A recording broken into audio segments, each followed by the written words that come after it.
President Cyril Ramaphosa probeer Amerika paai en kleuterzone se prokureur kies die hasepad.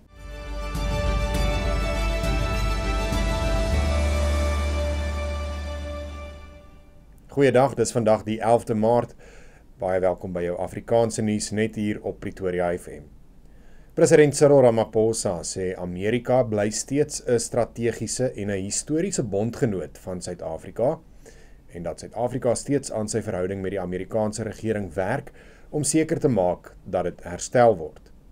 Ramaphosa het vandag tydens 'n vraag en antwoord sessie in die parlement gesê Suid-Afrika het kennis geneem van die onlangse presidensiële bevele en kommer uitgespreek oor die verkeerde inligting waarop dit gegrond is. Hy het bygevoeg dat dit steeds sy bedoeling is om 'n afvaardiging na die Verenigde State te stuur en dat hulle besig is om behoorlik voor te berei. Daar is egter geen datum gegee nie. Die direkteur van die Kleuterzone Kleuterskoolgroep, Antoni Bougas, beoog glo om die groep te verkoop. Dit volg nadat 'n kernfiguur in die groep se topbestuur, Kobus Skuman, Sondag aand in 'n WhatsApp boodskap gesê het 'n groot firma wil Kleuterzone in sy geheel oorneem. Sedert die media begin vra het oor die volhoubaarheid van die kleuterskoolgroep se sakemodel, het Bougas glo die land saam met sy persoonlike assistent verlaat en bevind hy hom glo tans in Thailand. Intussen het Bougas se prokureur, Frederik van Zyl, in 'n e-pos aangekondig dat hy nie meer vir Bougas sal verteenwoordig nie en alle media navrae na Bougas verwys. Die dodetal van vanoggend se griepbusongeluk in Kempton Park naby die OR Tambo lughawe het tot 16 gestyg.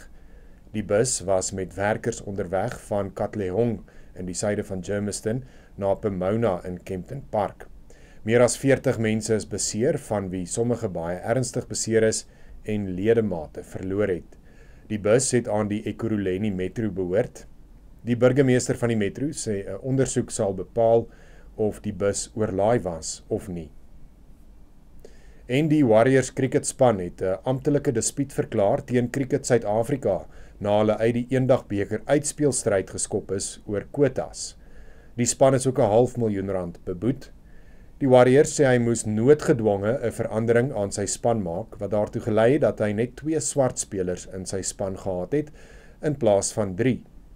Die span voer verder aan dat daar nog nooit in die verlede sulke swaar straf opgelê is nie en dat dit ook sy eerste oortreding is van die transformasiereëls. KSA het nog nie reageer op die dispuut nie. Dit dan die einde van jou nuusbulletin. Baie dankie dat jy vandag saam gekyk het. Onthou om hierdie te deel met jou vriende en familie en dan gaan like en subscribe jy ook sommer op ons YouTube kanaal, dan bly jy op hoogte oor die jongste gebeure ook hier op YouTube. Gaan doen sommer dieselfde op Facebook, op Instagram en op TikTok. Van my kant af, totsiens.